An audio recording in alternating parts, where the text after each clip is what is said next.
Alan, thanks for coming on, man. How you doing? Good, good. Thank you for having me. Congrats on the album and happy belated birthday as well. Oh, thanks, man. I appreciate it. Yeah, sure enough, I saw in the Breaking Entering, nice little write up, just like always. Just like, when people submit to you their work, you always end up writing something about it, from what I've heard. So thanks for that. I appreciate it. Thanks for the birthday wishes too. Yeah, no, we try anytime, try to cover as much music as we can. And I mean, we get a lot, but, especially Milwaukee stuff, we really, really try to focus on and make a spotlight. So how you holding up? We were just talking a second ago about your scheming and plotting. I'm doing the same thing too. Everyone entrepreneurial minded is when you're stuck in your home and all you can do is plot and just figure out what. There's no shows going on, but you have a background in digital media. We've never met actually before this. Right. We've corresponded over some emails through my me. Sending you guys my releases and hoping to get some press on your guys' site. But it's finally nice to meet you, man.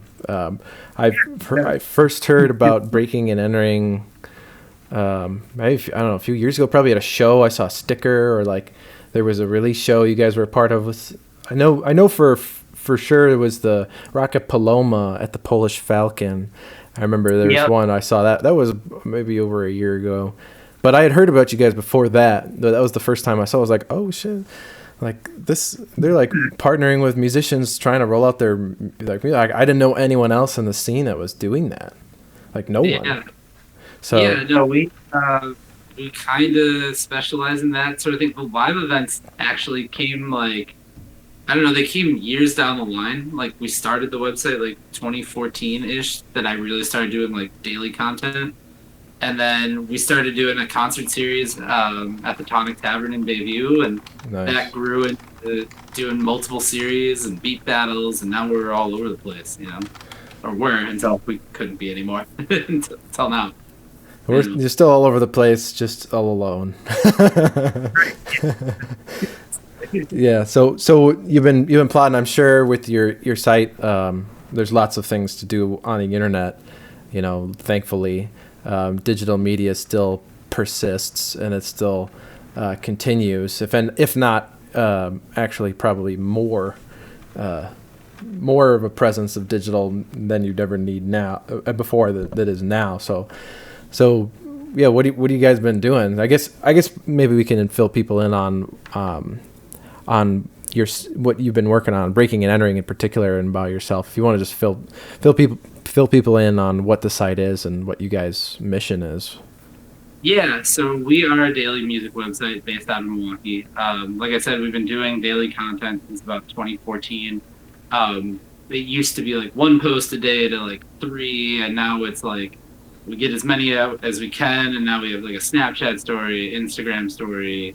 We're on YouTube now more. We have playlists. We literally try to cover as much music as we can. And the majority of that is Milwaukee based, at least in some aspect. But yeah, that's kind of what we really is our MO, is to just cover as much Milwaukee music as we can. But then as far as scheming and plotting and all that stuff, some new stuff has kind of come along within the last couple weeks, really. We're doing a radio show for a station in Madison now, and we actually got it syndicated out no way. too. Yeah. So we're doing a hip hop show based out of our office, my office at my house, and it's gonna syndicate out to a station in Madison, and then we're trying to take it maybe nationally. We'll see. We're on a small station in Miami right now as well. Nice. Just randomly. Gotta get on the XMs, man. Right. So I bought some good mics, and we had a podcast and we didn't, and it was me calling into people and using Anchor and stuff like that to put it out. And now we have good mics, so let's make a podcast out of it. So that's coming back this week, with some calls with some national acts and stuff like that too. So learning a lot of streaming stuff. Yeah, man. This just trying to see what we can do to be out there, and be as present as possible on the internet. Absolutely, dude. Yeah, I mean, there's no choice, right? I mean, you have to. When you can't gather. I mean, I say this every person I talk to, but it's just like it still is so real and yet so surreal. It's like, okay, it's been how long now, and how much longer is it gonna be?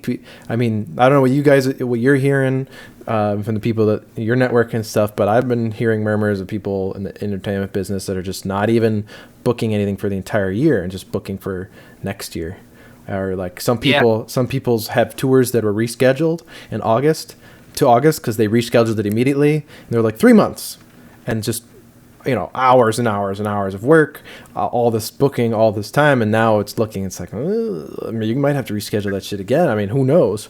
But it's looking like that, at least at this time, because and I don't know. Well, have you been hearing similar things or? So I've been keeping up with the health projections and like the governor's like Badger bounce back plan and stuff like that. I know that there's like 3 phases, but nobody knows like what necessarily those 3 phases are gonna be. When?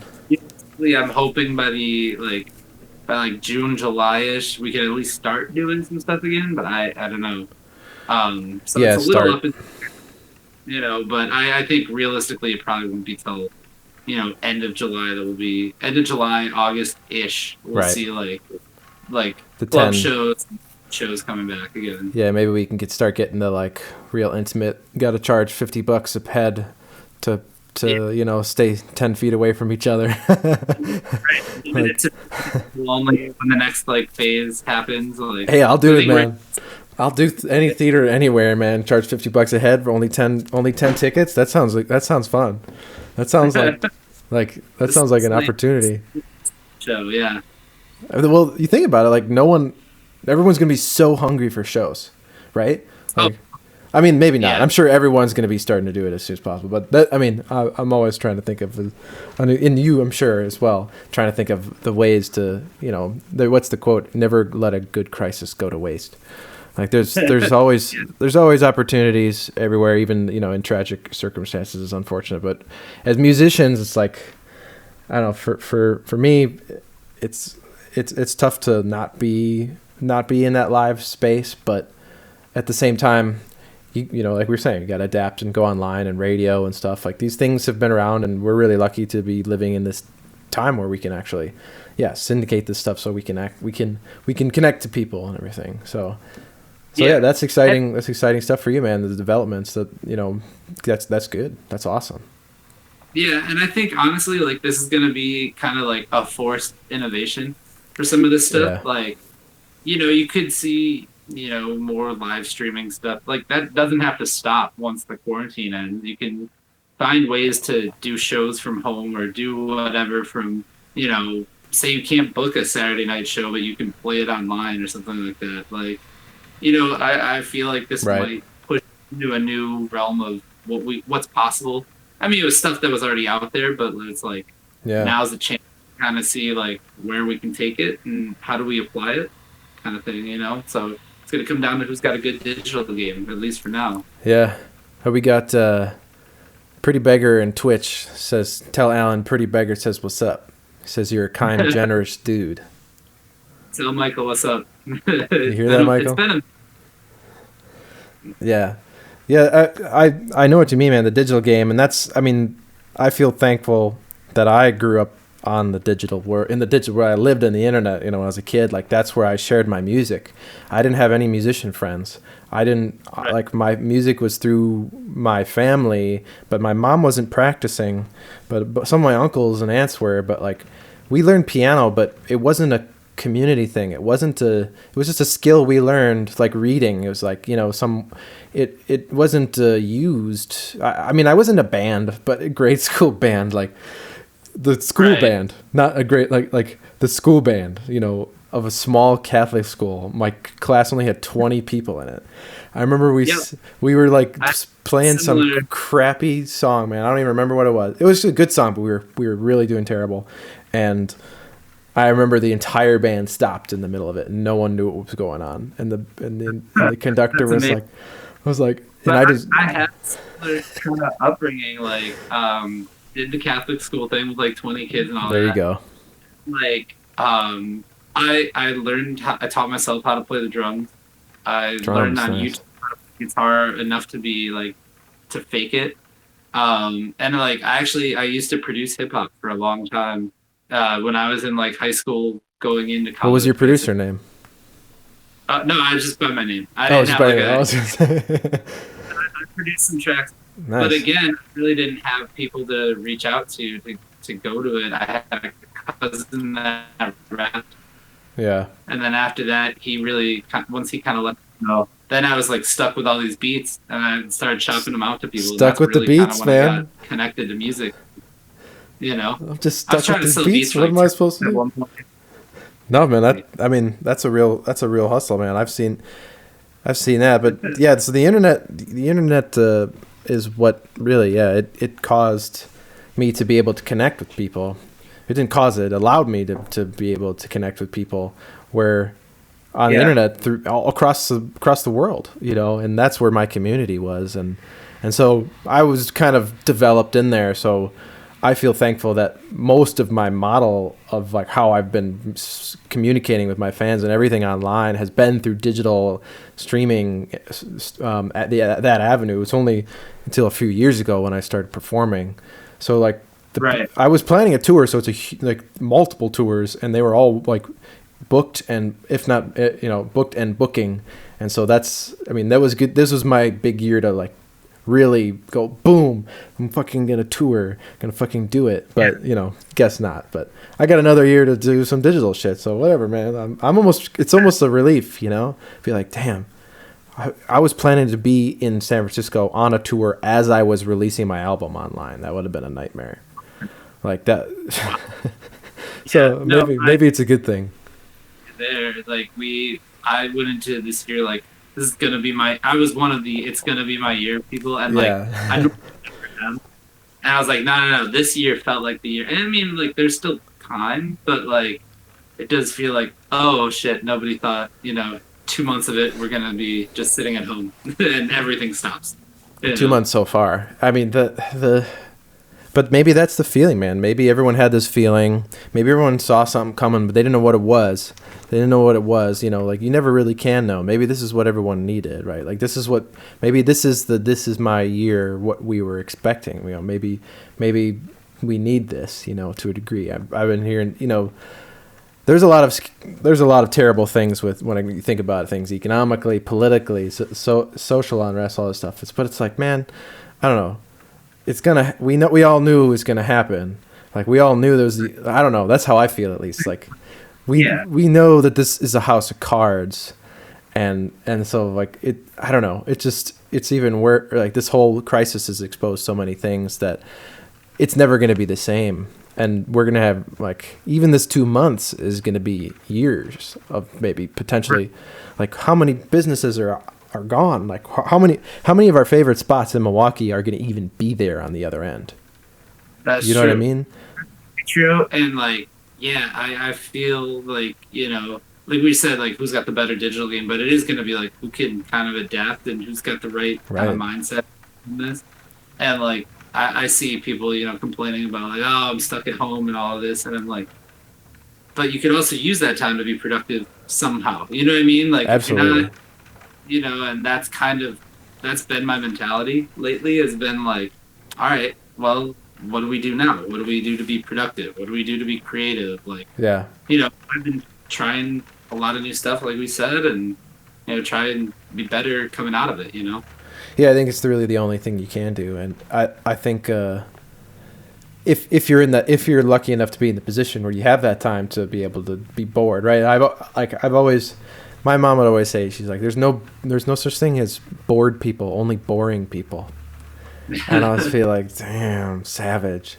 Like that. Right. That's true. But if you're going around being bored, what, I don't know, and just complaining about being bored. I've never been able to do that. I think, maybe since I was a little kid, but maybe it's just because my mom's got the same like production thing, and sometimes it can be to a fault where it's like, you want to make every moment productive, and I've caught myself doing that where it's like, no. Like, even after my album release, I was like, I took a small nap and I was like still up late working. I'm like, Ian, just go to bed.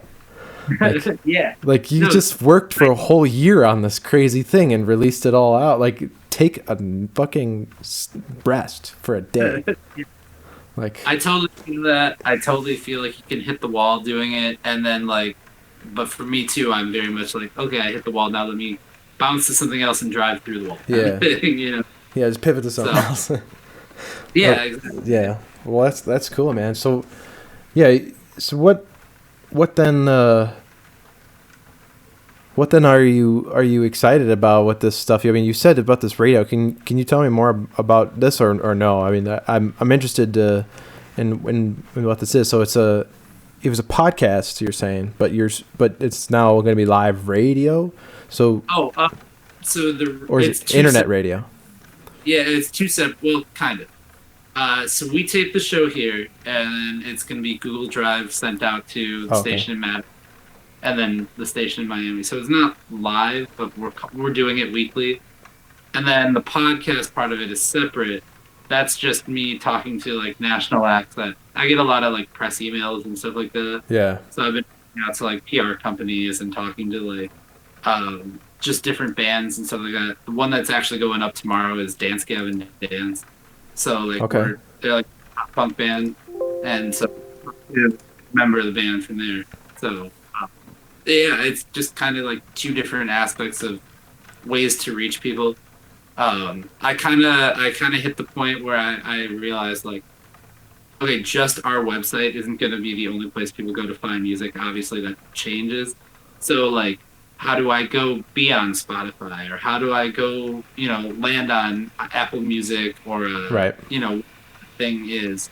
So that's kind of the podcast part of it, is like, how do I get on Spotify and reach people out there? And we make playlists and stuff like that too, so like the website is like the home of everything, but it's really branched out into like a whole operation on social media.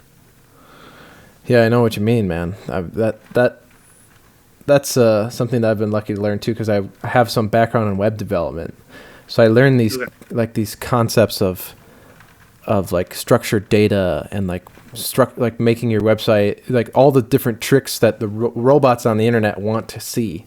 It's like, we want to see Google wants to see your site formatted like X. Facebook wants to see it like see these things. They're pointing at things, and you just want to serve up that information to them as easily as possible. You try to utilize their algorithms and their data scraping and shit and all those different things. And that's one thing that I remember really blew my mind when I was working. I went to school at Marquette University for my undergrad for computer engineering, and then not for computer engineering. I went for communications. I went for digital media, basically. Oh, right on, man! You were Marquette? Yeah. Oh, hell yeah, dude! Fuck yeah! I graduated in 13. Yeah. I was 2013. So oh, fuck yeah, dude! What's up, man? I don't think I ever saw you. Probably not. No. Maybe though. How could we? Maybe we were at a party once.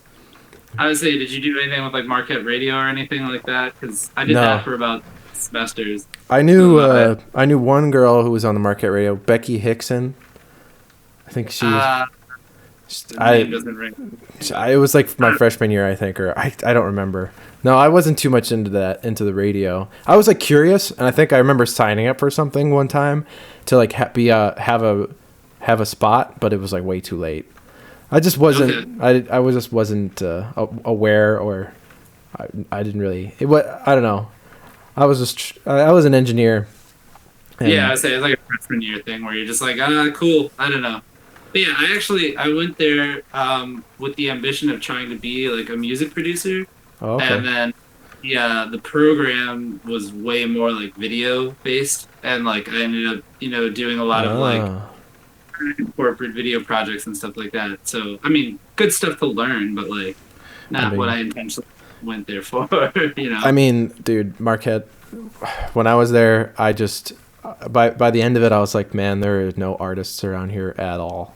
Like I struggled to look for people. Like I would find, just the closest counterculture I could find was the frisbee team. You know, like they were like they were at least like weird, and I was like, okay, these people are like normal.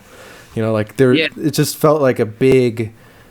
There were, I don't know, it was a different. I don't think the culture wasn't tailored towards that type of creative empowerment. I don't think like I get that. Yeah. And I was in engineering, and that's not what they're really good with, medicine and engineering and business and stuff. So it's like that's not their thing. Like I just had my buddy Hurley on a couple podcasts ago, and we were talking about taking music theory 101. And this dude's a fucking neuroscientist. Like, he's a smarty pants, and I'm like a full-time musician, and both of us like barely passed. A teacher was awful. There's only like 2 professors in the whole music program. They outsource their art stuff to my ad. You know what I mean? Like they like give zero, really on. Yeah, maybe I'm being a little harsh, but that's what it was like when I was there. Maybe it's different now, but you know, that's 7 years ago. So totally kind of the same thing for me in the like, you know, the digital media program. Like, we wanted to all like make TV and video and whatever. Like, I mean, we did end up making our own stuff, but it was on the side. Like a lot of this taught you was kind of like, here's how to be in TV news, or like, you know, here's how to make corporate video, which again, like useful stuff for me, like long term. But like at the time, it totally felt like, why am I trying to make TV news when I said I wanted to come here to like make music? You know, like absolutely. Yeah, so it was just kind of like, I don't know. We like, that's where we really kind of got to like be the weirdos and have fun, was to like do those side projects, and like we really kind of just were studio rats for a little bit in Johnson Hall. But we would do shit like I bought a GoPro, and then we would see how far we could throw it, and like back and look at the footage and shit like that. But that was probably the like weirdest that we got with it. But I totally get that. Marquette had a lot of like dudes that were very, very straight-laced and were like, I'm gonna go be a CEO somewhere. Right. That never really resonated with me, you know. Yeah, boat shoes, salmon pants, and you know, with a Bulls jersey. That was like that was about it. Blackhawks. Yeah, there were so many people from Illinois on my freshman and sophomore year. They became some of my pretty close friends. But there was like they would come to the university in Milwaukee, and then they would like get angry at me for being a Packers fan, and it was dude, do you know where you are? Like, you moved, like you aren't in Chicago. Like, it blew my mind. Like, do you think you're in Chicago? Right. Like, what's up with that? Like, everybody is from like a suburb of Illinois. That's probably why, right? It's like some herd mentality. Like, they still think they're there because they're surrounded by it. Yeah, and so like me and my buddy Steve, who actually helped start Breaking and Entering with me, like freshman year, we both went to Marquette, and we were like, oh, dude, like people are gonna want to hang out with us. I had a car. We both had cars. We were both live in the city. We were gonna show people where they're around. No, they wanted to like stay in the bubble. They wanted to stay like on campus and be like, you know, 20th Street to like 16th or like 13th Street. Yeah. You know what I mean? Basically. Just get drunk every weekend. Yeah, exactly. I mean, that's what I did. Man, I did that. Yeah. I drank so much at Marquette. It's insane. It was just everywhere. Yeah, it was literally. And I really didn't drink till after college. Yeah. So, like, being at parties was kind of very much like, cool, everyone around here is hammered, and I'm not. That's kind of the thing. That's just what they do. It's just, that was the fun, was you just get hammered, and then you do it again, and then you just do it again, and then I don't know. You just keep doing it. You know. Yeah. I did like. Yeah. It's just. I think maybe more of like my senior years when I like started drinking there a little bit. There's like a couple basketball games that were like definitely a little more fun with some alcohol in your system. Yeah. But like, for the most part, like I said, being at like parties and stuff, it's just like, I felt very awkward to be the one that was like not drinking. You know, like something was wrong with you or something. You know? Right. Yeah. I mean, that's probably that's the whole. That's part of how it all persists, right? I mean, it becomes, that's the culture, right? Like that. And, you know, there's something, I had fun, don't get me wrong. Like, it was lots of fun, but I wonder how much of that time could have been more productive creatively or something. I mean, I kind of thrived in that world anyway. Like I was in that world where I'm the only one who's creative. Everyone else, and I'm a kind of make my own music by myself. And so I was able to really harness the like my independent spirit of my own music, because I didn't have anyone else to be like to be pushing off ideas or things. Like I was so used to just doing it by myself. So it's like, well, here I am again for another 4 years of stuff where I found the only guy that I found who was a good musician that I jam with. I'm now living with him, like, and he's been playing with me ever since, so it's not like there was nothing there. Like I was able to find some friends there. Like I said, in the Frisbee people, they were super fun. They would listen to good music. Oh my God, dude. The music, like that's part of the cult. It's like, man, everywhere you go, it's just the same type of music, and it's all, a lot of it was just like nonstop crunk music, just nonstop, nonstop crunk, like Southern rap, like really, really, really like polar opposite music as to what the suburbs of Chicago look like. You know what I mean? Yeah. I think that, I mean, everyone knows that game, right? Like that's been a huge, like suburban white kids listen to the urban sound, or whatever. I mean, that's a huge marketing thing. That's a giant industry that's exploded. Oh, like, and dude, have you ever been to Lollapalooza by any chance? I have never been to Lollapalooza. It is Marquette all over again. Wow. It's totally a similar phenomenon. It's a lot of like, because I mean, it costs so much to go there now, to go to that festival, that like, it's the kids with money. Yeah. It is, and like, it's a lot of like rich white kids turning up to some of the biggest rap acts in the world, and like it's kind of crazy, but I don't know. It's just it's a weird phenomenon for sure. Yeah, I mean, I'm sure there's, totally understandable reasons how how the industry is able to do that, right? I mean, like perpetuating culture and like telling people what to be like. Because I don't know, I just remember I remember a bunch of times when my friends would be playing the music and I would just recite the words back to them as it was going, and they would get all weirded out, and I would be like, "You're not even listening to this. Like, you're not assuming the message of like what are you trying to get out of this?" And it ended up being just like that same thing. Like, oh well, everybody's listening to it, So we're doing. I mean, that's how I operated in high school and grade school. Like I remember I would bond with people over our music that was like, oh, you know this? Oh, so if you guys know the same music, you can now like relate to each other, and that's a powerful way to connect to someone. So like, but like you said, that's probably just the bubble reinforcing itself, right? Like, don't get out of your bubble, just listen to Lil Jon and MGMT, Yeah, and there was a lot of that, and like I don't know, I always kind of had my own like being kind of left to yourself kind of thing. Like grade school, I was really into like punk rock and skateboarding, stuff like that. Was huge influence on me, and like I was pretty much the only kid that was listening to like punk music, and everybody else was real into like hip hop, and like especially hip hop on the radio at that time. So that's like late grade school. So we're talking, like Ja Rule and Ashanti are everywhere. Hell yeah. You know what I mean? Shit like that. Yeah.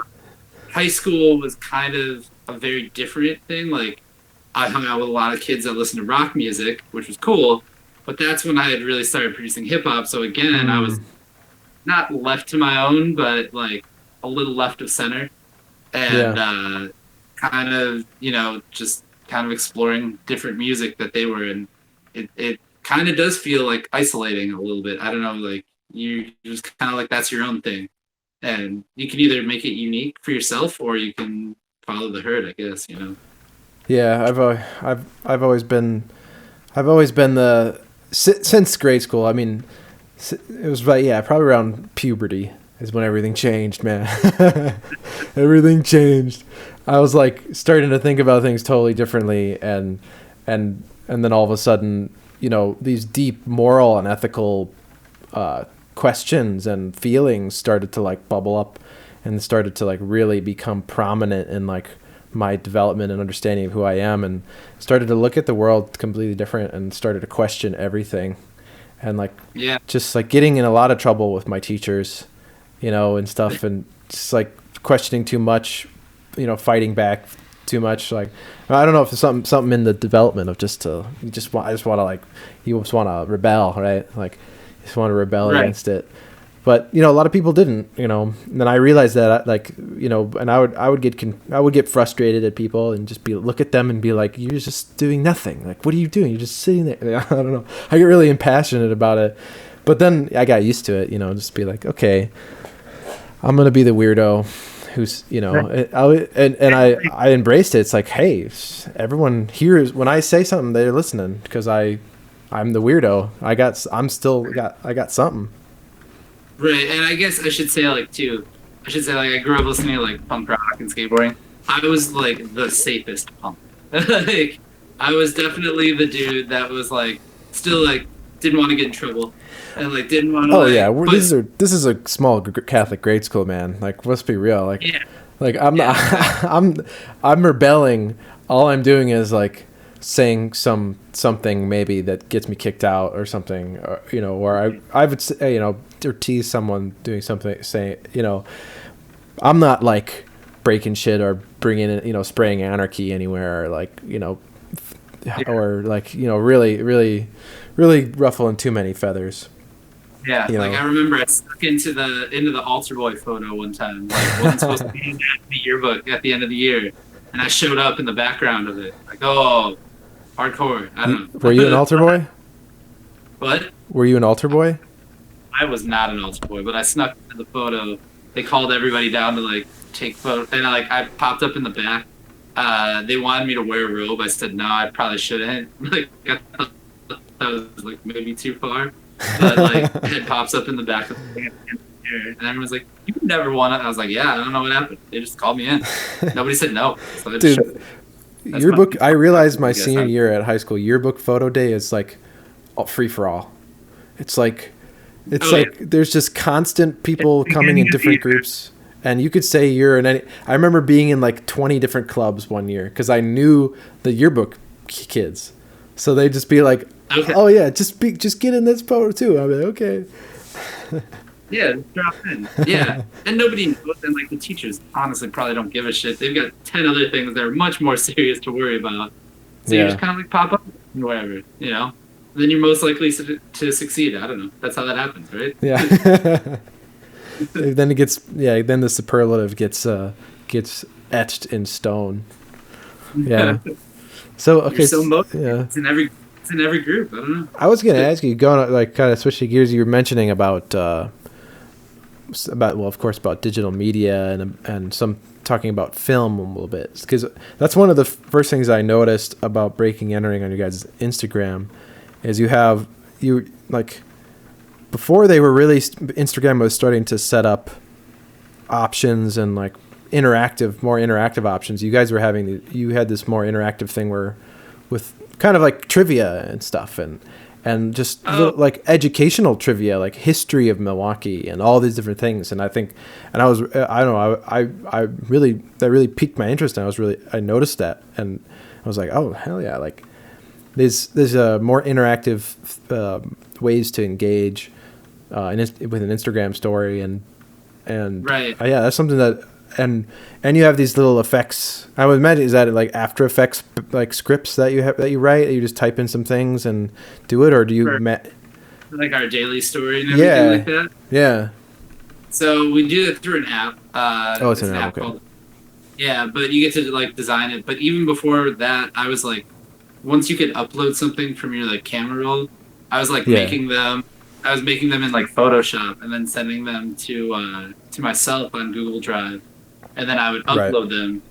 But the basis for that was really like when Snapchat did like Snapchat Discover, where you could have like Vice, or you could look at like I don't know, Entertainment Weekly or something like that, where you could like click on their channel and see all this like content from them. Mm-hmm. I was like, well, I'm never gonna have like a breaking and entering official one. There's like 8 that are like, the biggest media companies have their own like Discover. But I was like, I can make a story that's like reminiscent. It looks like it's a Snapchat Discover story. And I Hmm. can make that, push it out to Instagram.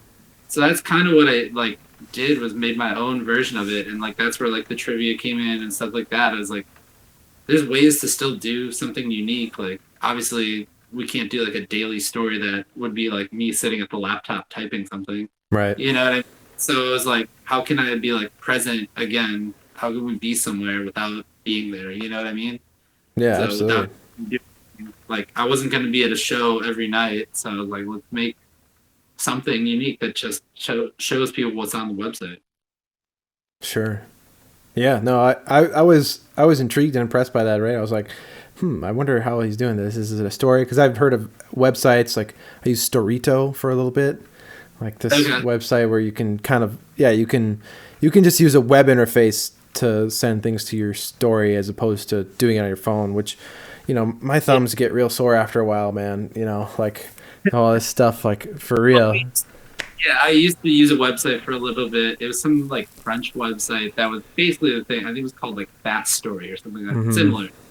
And then I found the app, and I was like, well, let's just make it off the app and save it right there. Because a lot of it I was doing like I mean, I was sending it to myself at work and then having to quick Yeah, post it, kind of, you know. But it's just trying to do something again that looks different and stands out, which is just what you want. yeah, Yeah. yeah. So when this whole COVID-19, I guess what, I don't even know how long it's been now. A month, over a month now. So this Yeah. shelter in place, something like just a little bit over a month. Probably more, well, till the official shelter in place. That's when everything really got, was like, okay, fuck. Now we're Yeah, yeah. like, and before it was kind of like, well, yeah, we're in it, but not, it's still up in the, some things are still up in the air. Who knows how things are going to go. But I guess because now, when you guys switch from covering live music, because that's the interesting thing about your guys' site is that you like do reviews on albums and singles and videos and stuff, but you also cover live performances and Yeah. so that whole thing is, well, obviously you don't have any content on that, but I would imagine, are you guys seeing more? Because are you seeing more content being delivered to you guys? Are you getting more stuff, or is it the same, or I don't know. It's kind of about the same. The thing was like Ben Slowey wrote a lot of that stuff, the like artist spotlight, Yeah, and he was our man on the street. yeah, he was And on me, like a week or two ago or so. yeah, when me and him initially met, we had like an hour long talk about like what could he do that would be like helpful to the site but different. And he's like, well, I could focus on like being out in River West and like covering and doing interviews and stuff like that. I was like, sweet, that's cool. Like, I figured I'd get a couple articles out of it once in a while. And then every Then he Monday, went, I got like yeah, 3 or 4. It was like, he went to it every was like, single show. yeah, you figure out a way to be like at like 2 shows a night or something crazy like that. And like, I was like, holy shit, like this dude's into it, which is good. I mean, it's what you want. That's what's But I exactly was what you just, want. yeah, but I was just like, Monday became like the Ben Slowey day on the site because it would be like, it was all his coverage of shows that he's been to and interviews and stuff like that, and it was awesome. And now we've kind of pivoted where like now Ben is sending me a lot of stuff that he's just finding online, and I get to listen to it and write it up. Oh, And okay. so we're working together on stuff. It's just like he's found a different role for a little bit, and then once we get back out there, he'll be back on the scene again.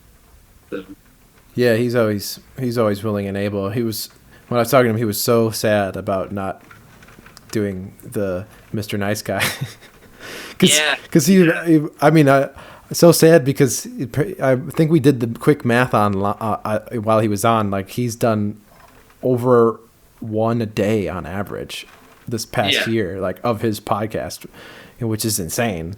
Like Yeah, I this was is on like one of the early ones. He had told me about it when we initially met, and he's yeah like, "Yeah, I'm starting a podcast kind of thing."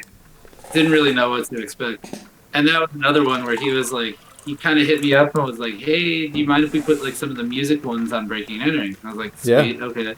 And then I went through like the back It's only catalog, gonna and he help. started. New ones were up, And then I was like, holy shit, he's putting out a YouTube video every day, like an hour plus, like usually like an hour long podcast. And he's doing the stuff for our site, and he's got like music people like every single day. So like, yeah, he's been a tremendous help. To have that much content come out of one person is insane. But I get it, because I'm also turning out as much content as I can. So like, it's not like a game of one upping, but like we're definitely both just really, really driven to put stuff out there, you know? Well, it's good that you guys could connect and start cross promotion and start thing. That's the one thing that of understanding like the SEO and understanding the digital media and how all these platforms, how they treat the value of the content people are using, and how everything is, which is such a learning curve for a lot of people. Because it's like, I feel like to be an artist now, or to be like, you have to be an entrepreneur, you have to be a digital media expert, you have to be a web, you have to be an engineer, you have to be a producer, you have to be a songwriter, you have to be, you're a promoter, you have to be everything. But there's a lot of tools online that can do it, and you can learn it. Like, you can go on YouTube and you can search these things and you can learn it. I've had some formal education, some informal education on a lot of things. But I guess what stirred me to talk about this, what you were saying, is as soon as he brings Mr. Nice Guy over to you on your guys and you start sharing it together, you're helping each other grow. You basically reach each other's audience, right? And that's what I think people should understand, at least if they're not that tapped into how social media works, everything, is that the reason why people tag other people and the reason why people collaborate and stuff, like in a lot of ways online, or host each other's things or do this stuff, is because you can reach each other's audiences. Like I've been hearing, I saw this one talk about these Spotify musicians who would just they focus entirely on playlists. Yep. Like, I'm only a playlist musician. Like, everything I do is for Spotify playlists, because those are like the biggest meat in Spotify, is like through these playlisting. Like, that's the easiest way for people to interact with the algorithms, is like centered around playlists. And so there's these musicians, and he was just talking about how he met other musicians who do similar things and really live on Spotify and work in these playlists and stuff, and talking about how when you do a track with another artist, that when both of your names are on this track, it goes out to both of those audience bases. So like, let's say you might have completely different audiences, or you might have, maybe there's some overlap, or maybe whatever it is, but it's like just thinking about things in that sense of like, everyone, I don't know, just understanding the value of that, to a degree of like how every platform, unfortunately every single platform is different and has its own quirks and has its own, its own things to learn about. But, I don't know, it's something that you need to know, I feel like, in today's age, if you're trying, especially if you're like just starting out and you're trying to get people to listen to your stuff, you're trying to do these things, like, you can leverage social media, and the best way to do that, like building something by yourself, because I've talked to a lot of people that it's like, I have this music and I just put it on my site, or I put it on my Facebook, I just posted it. Yeah. And that's it. It's like, okay, I put it online. What else do I need to do? It's like, well, where is that going? Like, where is that actually going? Who's seeing that? Like, you have to understand the apparatus, right? Like, at least to a degree. It's like, well, when you send something to Breaking and Entering, and they post it, and they tag you, that's going to their audience. That's going to this many people. Then they might be able to click on it. But if you just post it on your own page with 5 likes on your page, only maybe 2 of those people will see it. I was gonna say, and people assume like, oh, it's only gonna go out to everyone, and it's like, it only goes to like a fraction.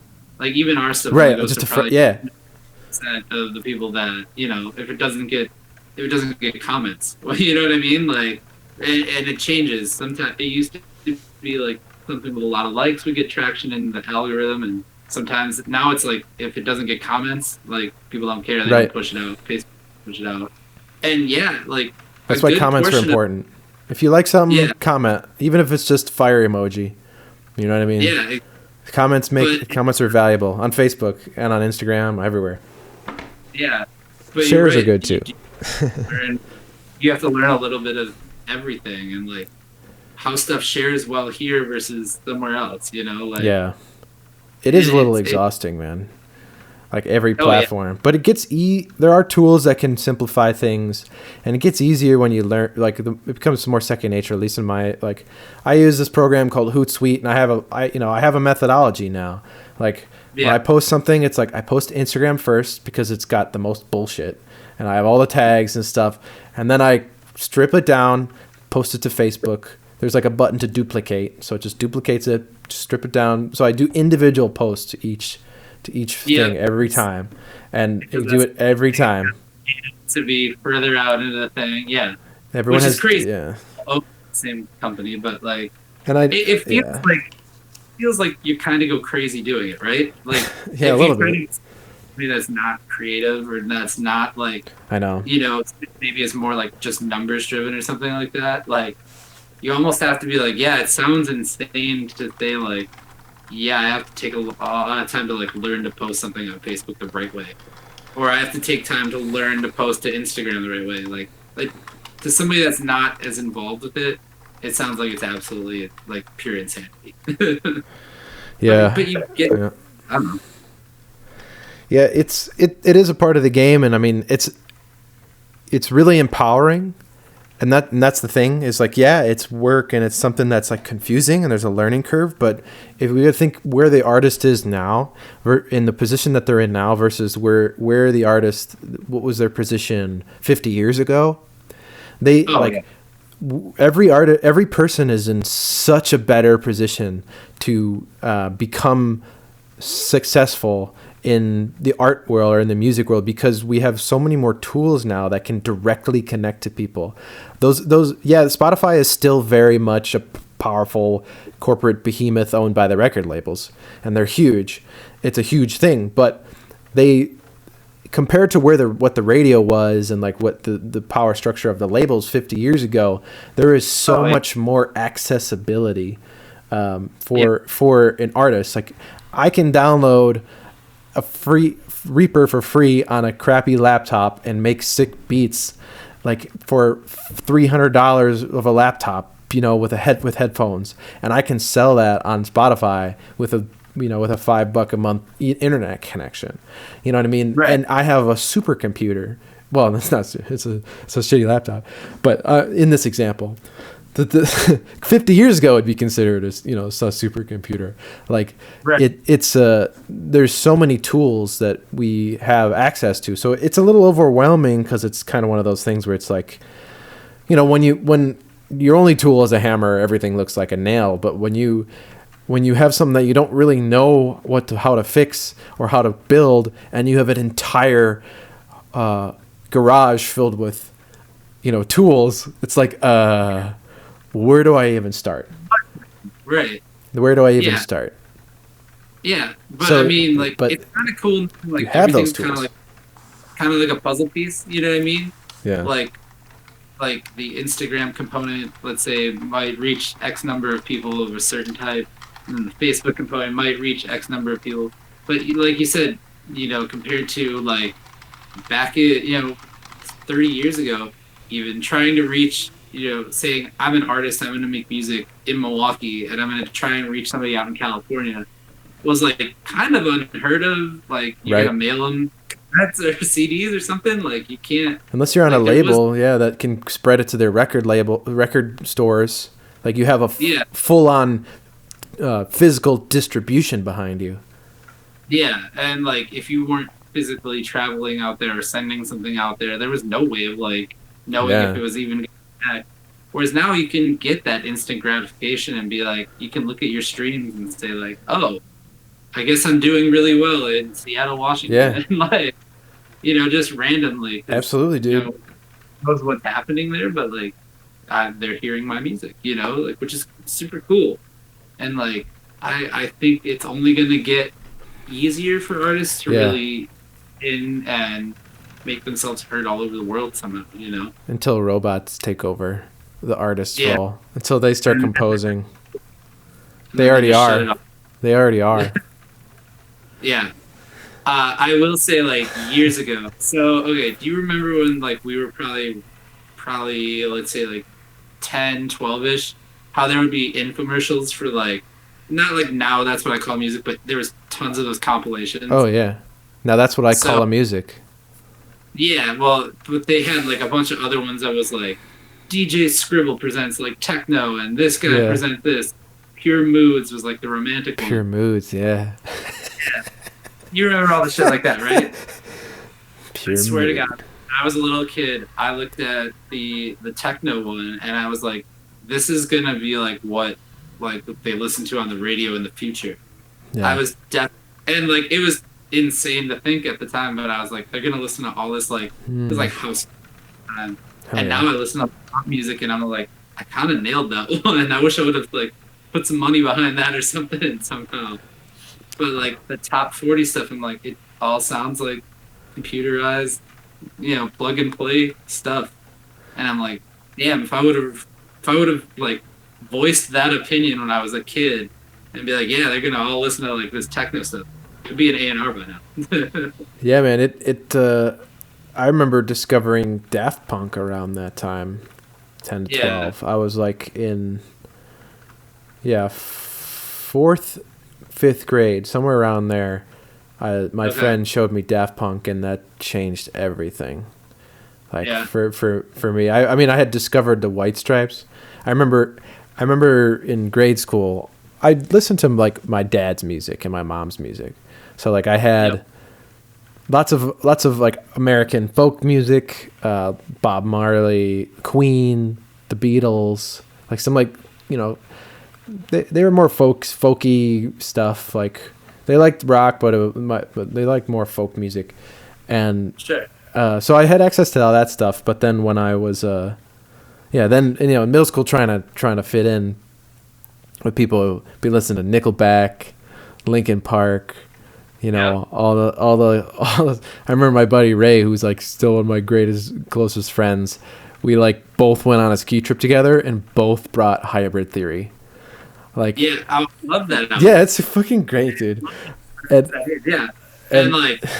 you listen to whatever it was. Like, okay, real terrible fact. I own at least 2 Creed CDs because that's like around that time we're into, and like dude. No, they were huge. They had it was like that like country grunge rock type vibe, like like the It got a real country voice, but it's just what I was listening to, and then when in around 8th grade, I heard Seven Nation Army on 102.1, whatever that radio station was at that time. They've gone through like 10 different. It's still been Rock 102.1 at that point, or it's before the Hog was 102.9. Yeah, 102.9 was the one that was like Laser 103, and then it was the Hog, and I thought that they were something else. Alternative was like Radio Alternative 102.1 or something like. Yeah, man, they were. I forget what it was, but they would play like alternative rock, or just like whatever rock music, basically, just lots of different types of rock music, and Seven Nation Army came on, and I was just like, what the fuck is this? Like, this is amazing. And then I remember looking it up, and the before iTunes, you remember the company Real? Like there's like a Real Player, Real this. They had a program called Real Rhapsody, and they were as far as I know, the first legitimate online streaming database of all albums. Like you could go on, and they had like a radio. They had like an algorithmic radio station. They had all these albums that you could access. And this was before iTunes, and it was just like, I remember we somehow my mom found it or something, or something came to it where it was like, yes, we want this. Of course, this is amazing. $10 a month, we can listen to anything. This is crazy. And so I was able to do that. But the original White Stripes album, the first one, was the one I wanted to buy. It was like the first album I ever bought, and I bought it digitally. was the original White Stripes album, because it wasn't on Reel, but it was on iTunes. So I had to go and buy it on iTunes, and I remember but then there was like DRM protection on it or something, where like you could only listen to it for a little bit. They had this DRM, or something like that. Like you couldn't burn it to a CD. Yeah, it was nasty stuff. You couldn't even move it to another computer. Yeah, speaking of like Linkin Park and all that, was way into them. My parents were like, do not download MP3s. You're gonna like ruin, like you're gonna get caught, you're gonna get arrested, whatever. I remember it was like, oh, you're stealing music kind of shit. And you wouldn't steal a car. Right.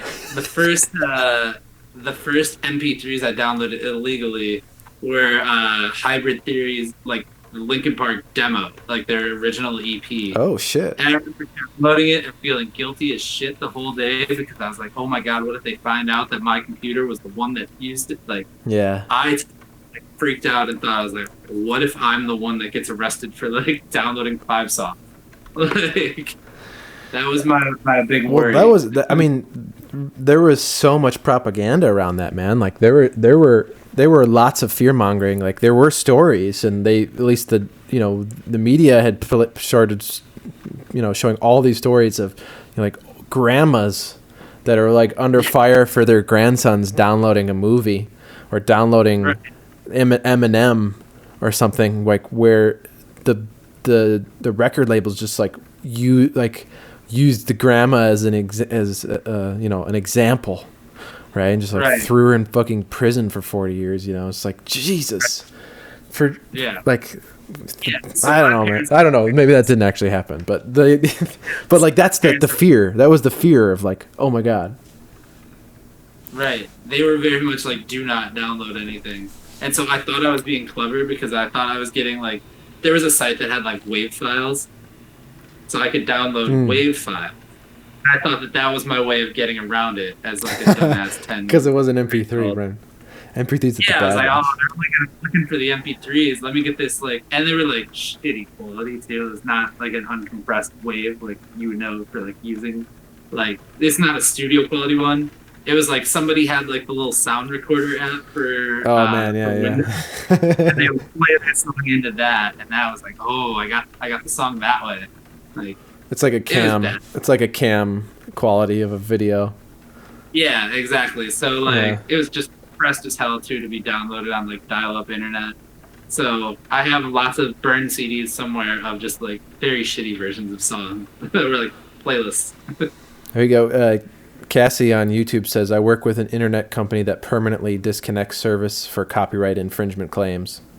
Big stuff. Yeah, I mean, that's more... I don't think the statute of Linkin Park, no.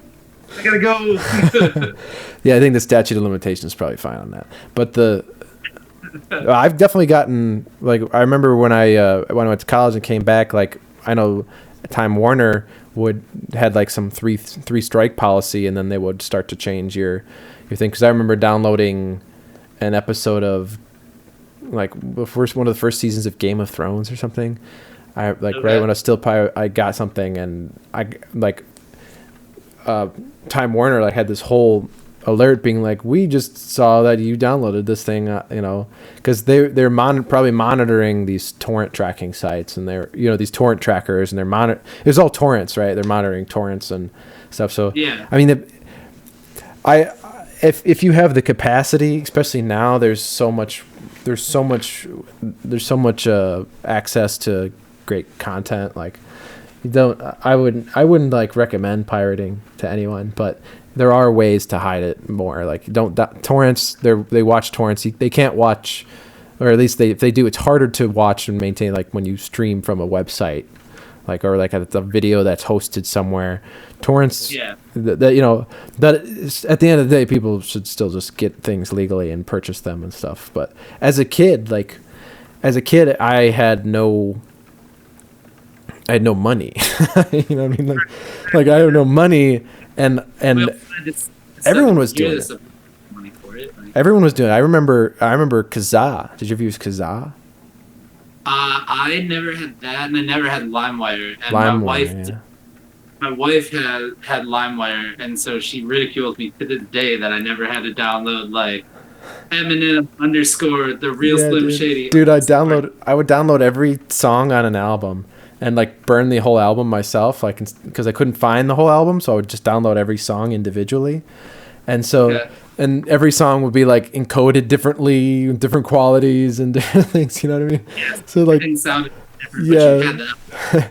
But I would. Yeah, no, I remember on Kazaa, that was the first porn I ever watched. First time was because I thought I was downloading Harry Potter and the Sorcerer's Stone.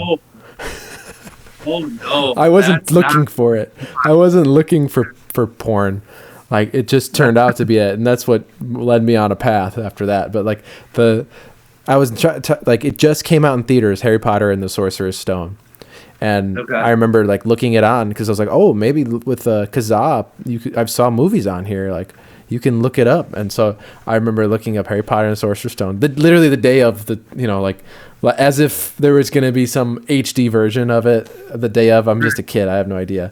And I download it, and it was just like this chick who starts to like shower, and she's just like rubbing her body, and all of a sudden this other girl comes in, and I'm just like, oh my God, they're lesbians.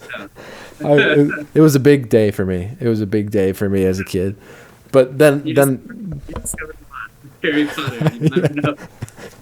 But that goes to show you, like, there is truth to the fact of like, oh yeah, things will have viruses on them, and everything is going to be mislabeled, because how many people are trying to infect people's machines? Like, you can make a lot of money by, if someone's just making a porn, they're just trolling, right? They succeeded in what they're like. There are people like that. Like they succeeded in spreading pornography to small children everywhere. Yes. Yeah. So, but eventually I figured it out. Things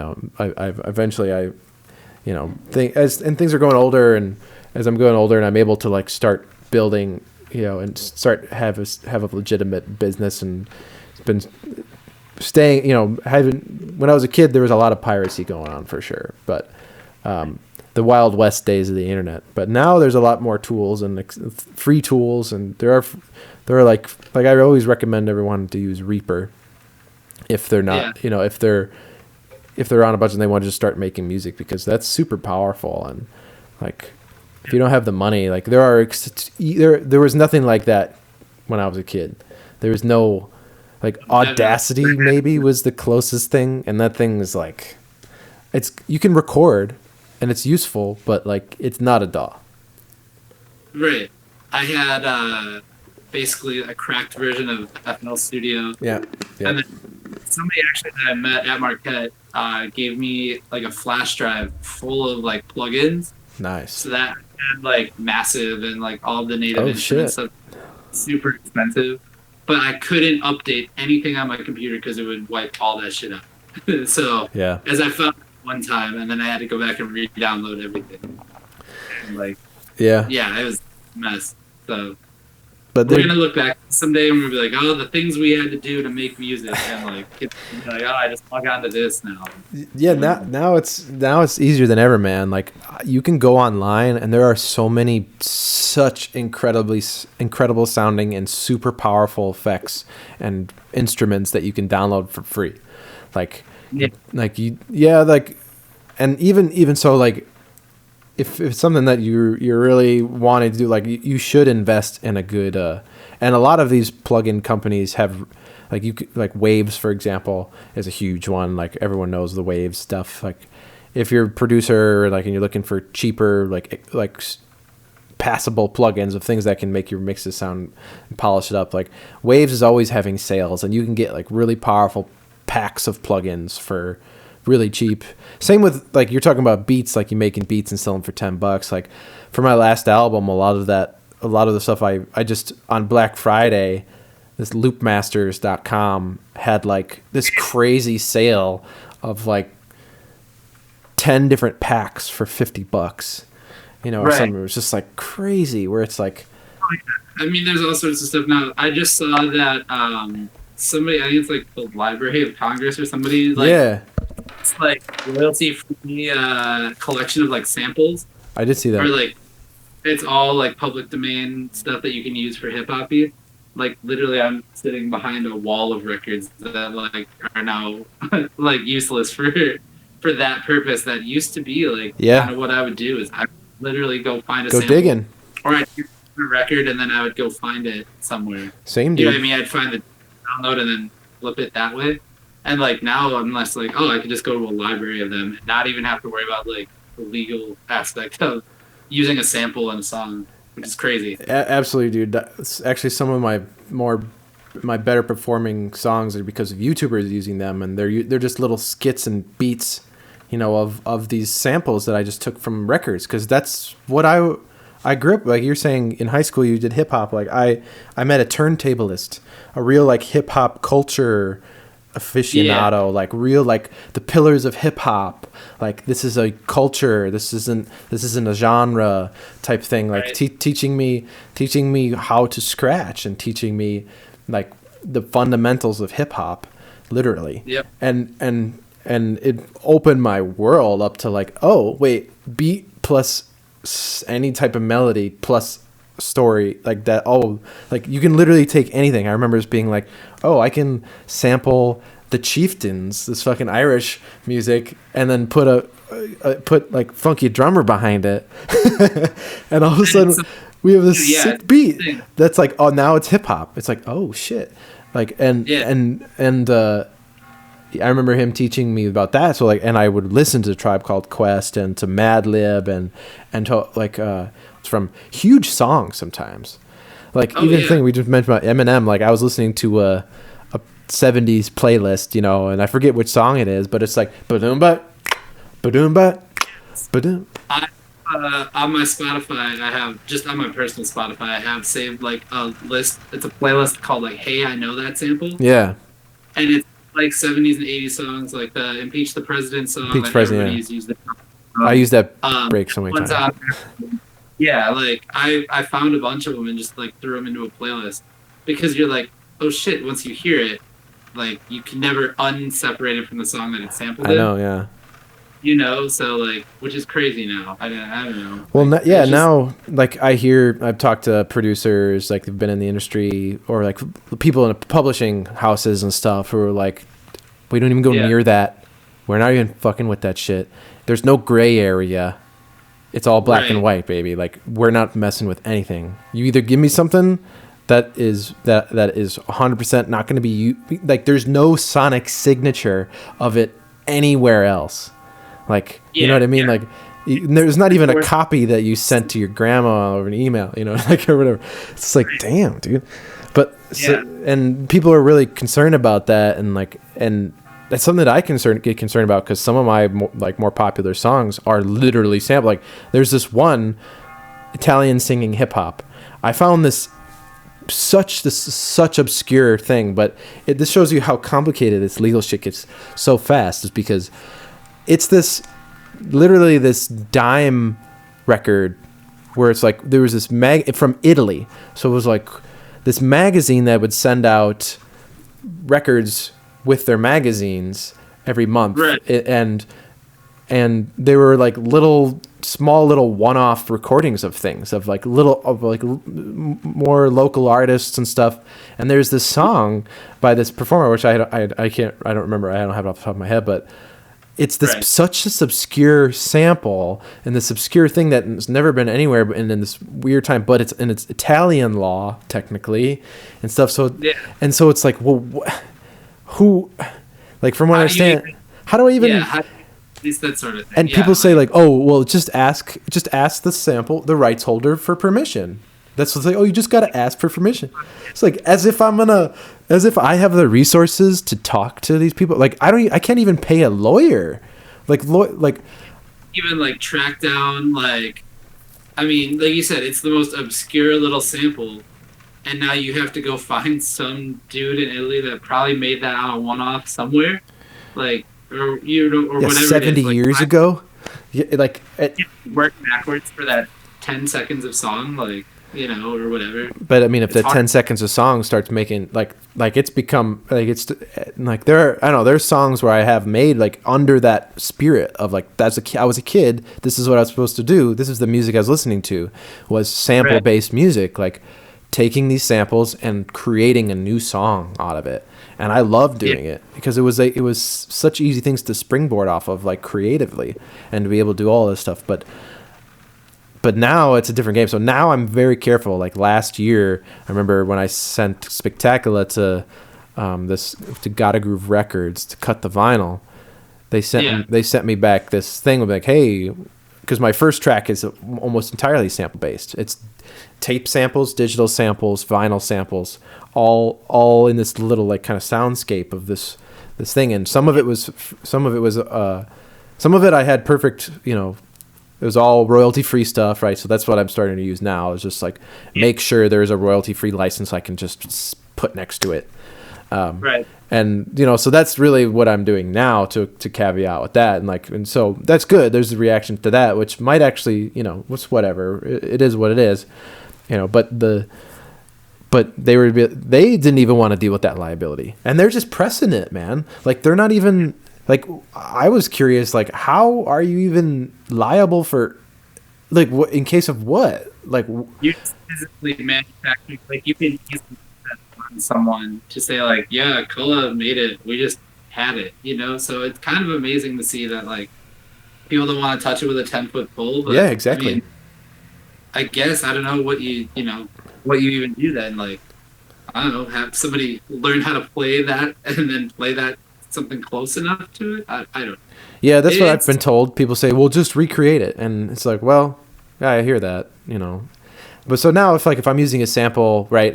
People say, use your best judgment, like in the sense of you have to manipulate it. Like if you really want to use it, unless you really like, if you want to use it and you know it's going to be a sample that's not going to be cleared, like, and that's why drums are really sketchy, is because drum breaks is literally, those drum breaks created the body of work of hip hop. Like these like, and now these are the scariest, you know. So it's like I don't know where the line is. I have no idea. Like, can we still use impeach the president because it's so ambiguous, or it's so ubiquitous? Like, because it's everywhere. Can we use it, or is it still sketchy? Like, can I not use these things? I remember actually, like, it was an MTV update thing that they were talking about it. But Danger Mouse, the producer that I think he's one half of Gnarls Barkley. Brilliant dude. Yeah, he combined elements of the Beatles' White Album and the vocals from Jay-Z's Black Album to make the Gray Album. And, like, original beats, but he took, like, a drum snare, like, literally just one snare hit, and would use that as a snare for a song. And then he would take, like, a bass line from something else. Like, the melody, like, the individual hits came from the Beatles' White Album, and they, like, cease and desisted the hell out of him for making that album. It never, like... I actually have a vinyl copy of it sitting somewhere around here, but like, it was impossible to find for a long time because as soon as it got put up online, it got taken down because people would say like, "Oh, you're copyright infringing the Beatles." You know, not even the Jay-Z part of it, which also, but like the Beatles. Yeah, I mean, that's you know, the people in charge of those, license, or what do you call them, those the rights holders for those things, that's got to be billions of dollars worth of assets, right? Like yeah. that's insane. When the White Album is a great album too. I mean, I fucking love the Beatles, man. That's great. But yeah, I think I used the Beatles. I used the Beatles sample and something. Oh no, I remember hearing Beatles samples and shit all the time. Like, I wonder where these things are going to go, but I get the world seems to be moving towards this, you know, the royalty-free public domain licensing thing, like, and that's the way of the future, I think. And the more musicians that go on that, the better, because I don't know, I just think about myself now, and like for down the line for musicians, like the more people who release it, and I've been releasing my music under Creative Commons since I started, and I did it where I would like make it for a while. I had people have to like ask permission to remove the non-commercial clause or whatever, but it stopped. People were kept doing it. No, people would ask, but it was this whole back and forth, and it ended up just being more like, I don't know, no one was paying me anyway. You know what I mean? Kind of thing. What's that? So it's kind of like more trouble than it was worth to like. Yeah, because no one really followed through with that anyway. So it was just like, okay, if they're like, well, if I'm gonna ask for this, or if I'm gonna be worried about it, I'm just gonna pay for something, or like, and there's such a legal gray area, and people are so confused about what the Creative Commons things, license entails and stuff. So yeah, people think Creative Commons and they think royalty free totally with no, like there's varying degrees of it. So I've just been slowly on like removing restrictions, and my shit isn't totally like, I think they call it Creative Commons like 0 or not, like CC not, which is total public domain. Like just use it however you want, doesn't matter. Yeah, like that's just, you can use it, and you could probably just cut 5 seconds of that and sample that or whatever. You could probably just take it and publish it again and make money off of that with the same thing, whole cloth. But what I kind of like how we were saying before about how you got to be like the marketing guy, and you have to be that. Now you also have to be a copyright lawyer too. Yeah, on that exactly. That just keeps building. The more we even think about it. If you want to engage in the hip hop scene, you have to be a copyright lawyer. Yeah, it's like, I mean, whenever I feel bad about that stuff, I just go on forums and get peace of mind from all these producers that are like, doesn't matter. Like if they're coming after you, then then you're in a good position, because that means you're making money. Yeah, you know, I mean? That's a good point, I guess. Yeah. But at the same time, yes, to help save yourself the headache now by making your process work with that. But no, my Creative Commons licensing is just attribution. So like, I have to be listed on the credits of whatever it is. So like, so anyone can use it. So I'm gonna just start sampling Cullah records. Start making. Absolutely. Absolutely, man. Like that's the idea.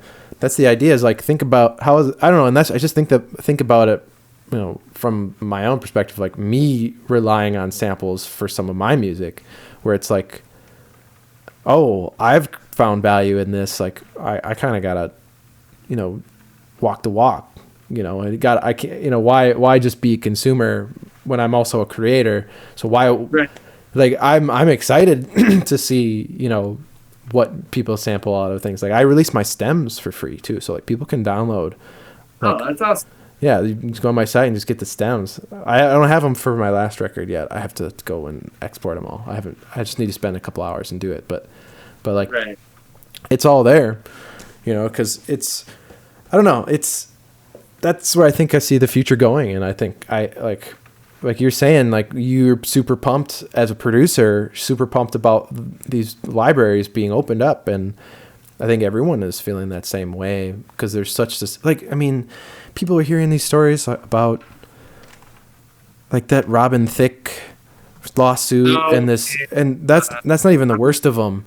Like there's all these lawsuits coming out now where it's like, well, even like the big Juice WRLD song that he had, like Lucid Dream song, was totally lifted from, like, I forgot if it was Sting or the Police. I think it was Sting that he had totally lifted from, like the whole guitar line, everything, whatever the producer had done, and like they didn't clear anything. They didn't even think about it. They just threw it up on SoundCloud, and apparently it blew up. Yeah. I don't know if that's, what I mean, like, for whatever it's worth. And then after it became like the biggest song on the radio, then all of a sudden it was an issue. And then they sued the hell out of him for it and got listed as a writer on it or something like that. So now Sting has credit on a Juice WRLD song. It's weird. I don't know. It's totally just a weird situation. It just seems to be like, how hungry are your lawyers? How much money? How like, I don't know. I've gone down a YouTube rabbit hole of, there are YouTubers who will, I've seen entire videos dedicated to just songs that sound like other songs. You know what I mean? Yeah. And it's endless, and you can go pop songs that sound like pop songs from just a couple decades ago, even just a decade ago. Like I think there's this one YouTuber, I can't remember his name, but man, like it was one to one, man. Like this shit was like identical, and the person was the YouTuber was talking about it, and they were talking about how there are nuances and variations to like how to be able to make it, like you don't own, like people don't own melodies, right? You don't own things, but it gets in a weird position legally where, from my understanding, a lot of these lawsuits end up being in front of a jury, and it's just which lawyer can convince the jury that the law says that melodies can be, or like that a minor scale is copyrighted or something, you know what I mean? Right. Or just like, using this certain rhythmic pattern is copyright, like that you can own that, where that's not the fucking case, dude. Because I'm sorry I can't remember this YouTuber, but he's brilliant because he would break it down. Adam Neely has a lot of good, I don't know if you've heard of Adam Neely, but he's an amazing YouTuber that breaks this shit down. And he's like, oh, that's crazy because here's the same thing in Bach. Here's the same thing in Chopin. Here's the same thing in this. It's like if we're gonna start fucking like going and talking about specific melodic and rhythmic patterns of being copyrighted, like you can go to the beginning of time and this shit has been going on. So like it's so silly. It's just this giant. It's just a symptom of this giant money hungry, like these there are people whose entire careers are spent just preying on these samples. Like that's their whole life, is to find samples and drag people through court to just get this money from them, you know, like just take it out. And it works, right? Because it's just this intellectual property laws, like don't, you know, I don't know, man. It's a fun, doesn't sound like a fun job, but like, I mean, at the same time, you're like, my defense would always be like, you know, people say there's like infinite combinations of notes and stuff. There's only so many that really sound good though. You know, like in Western contemporary music, it's either major or minor like triads. That's it. Yeah. So it's been like that since for a while. Like, and there are 12 tones things. People mess around with 12 tone things, and people mess around with, you know, noise music and shit. Like that stuff's, you know, awesome. I love that stuff. But like, yeah, when it comes to melody and like pop music or like folk music, what people like, you can look at the overtone series of a note and it's fourths and fifths, sixths, sevenths, eighth, you know, octaves. That's pretty much it. Like there's tons of cool combinations you can do in jazz, and you can do complex chords and complex, you know, rhythms and different things, but really, this stuff's just being recycled over and over and over and over and over and over in different ways and different mediums. And that's what's beautiful about like what you're saying about techno being, you know, at the time, I remember in grade school, you know, Eiffel 65. Yeah. What was that album? Europop. Yeah, dude. Yes. Dude, my buddies and I, we went to Noah's Ark. We went to Noah's Ark and we listened to, like, one summer, and we were listening to Eiffel 65 all the way there and the way back, man. That album.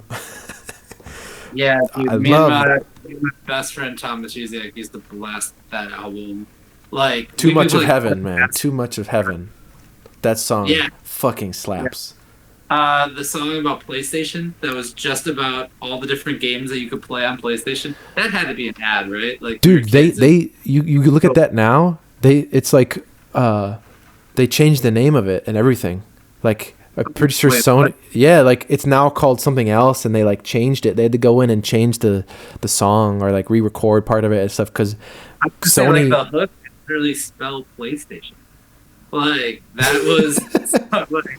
Imagine how crazy that, like in hindsight, I feel like, was that an ad we all just didn't know about? Like, you know, I don't think so, because I think they I remember looking recently and trying to find it, and I forget because I was going down memory lane with people being like, oh shit, like Europop, and I remember looking in PlayStation, like there wasn't the song. I'm like, where's the song PlayStation? I can't find it. Like, and I'm like, I definitely remember the song PlayStation, and like I've talked to people about it. If you've heard it, don't forget it, because it's like, hey, they're real into PlayStation, I guess. I had a PlayStation, man. I had a PlayStation. I was so into it. I had a PlayStation 2, and I was like, oh yeah, these guys are freaking singing in my soul right now, like playing, PlayStation 2. Great. I think the CD version of that. Now I can go back and listen to it. I can blast that one then while I play some like PS4 or something. I don't know. Yeah, I don't know what the song is called now. I have to look it up, or if anyone in the chat wants to go look up Europop and see if there's a PlayStation song or something. I don't. Do I think I actually have. Hell yeah. Oh, you have it? I literally have the CD in my collection right here. So that's. Here we go. Nice. But do I remember what it's called? It's called My Console. Oh, so when is that CD? When did you buy that CD? Is that OG CD? This says 1999, and that's when I would have bought it. So, okay. Yeah. So maybe it never was called PlayStation. Yeah, it's just My Console, but the hook they spelled PlayStation. Yeah. I remember that because I was always just like, what the hell are they spelling? And then when you catch it, you're like, oh my god, so easy. Yeah. Yeah.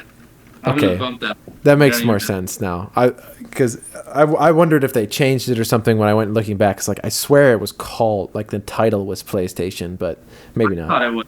Yeah, actually. But if you got that 99, that's probably pretty OG, right? I mean, that song, that would have been when it came out, right? Like that would have been like a year or two after. I don't know. Yeah. I don't know. But yeah, something like that. So. Yeah. I don't even know. But that's a first example. You're talking about techno and about how, because that's what the shit was, techno at the time. And what was the other song? Listen to your heart. Crystals and Breeze, or Styles and Breeze or something. Those guys are amazing. There's some really good techno tunes, and of course Sandstorm. Like there was a big wave of like legit techno, and I just remember everyone calling all electronic music techno and everything. That was the name for it. It's like it's techno music, and like technology music. And then when I discovered Daft Punk, and everyone was like, and then I was like, no, this is French house. And I'd be like, oh, yeah, I knew that. French house. French. It sounds good. It's like house is like disco, more like disco. House is like the new age disco, and it's usually got like funkier like bass line, more melodic bass lines. I don't know. I guess there's funky house, and I don't know. Daft Punk was one of those bands where I started listening to it, really unlocked. Like I was saying, like this kind of eureka thing about the form of hip hop, about like how you can just form a song with a repeating pattern and a sample that's just repeated, and you switch between samples and you can create this form that's really, really simple and really, really repetitive, really simple, and really, but that's what it carries such weight with it because of that. It's just drum and bass, and any melody over it. And Daft Punk had a similar thing, a similar vibe, like where it was very, in electronic music in general, like I think most people agree that hip hop is kind of a subgenre of like electronic is kind of this huge behemoth of a thing. Anything that's digital or electronic music is, so at least I think it kind of, I don't know, it's its own, hip hop as a culture, like I said, is its own thing. And nowadays it's so, I think the most popular music is trap music now, which is like 40% of all, last I looked, it's like 40% of all consumed music is trap, not just hip hop. That's incredibly like segmented, but I get that. I'm not gonna lie, I'm taking that statistic out. Right, I haven't looked at it in a long time. Maybe I just remember 40%. I just remember it being a lot, And It was a lot. Yeah. it couldn't be 40% of hip hop. I would imagine it's more like 80% of hip hop. Right now, yeah. At least the stuff that's very very popular for sure. There's got to be something crazy like that. I don't know. It sounds right. Sounds like a good stat. Yeah. Yeah, I just saw a quote this morning from Mark Twain. It said, there are people who are ignorant, there are liars, and then there are statisticians. Or no, what is it? No, there are liars, there are... What's the quote? Maybe, yeah. See, this is what happens when I try and think about things and try to be smart and quote people when I only... Or, like, recite statistics that I don't actually know. But yeah, no, the whole licensing game is such an interesting thing. I mean, I don't know how.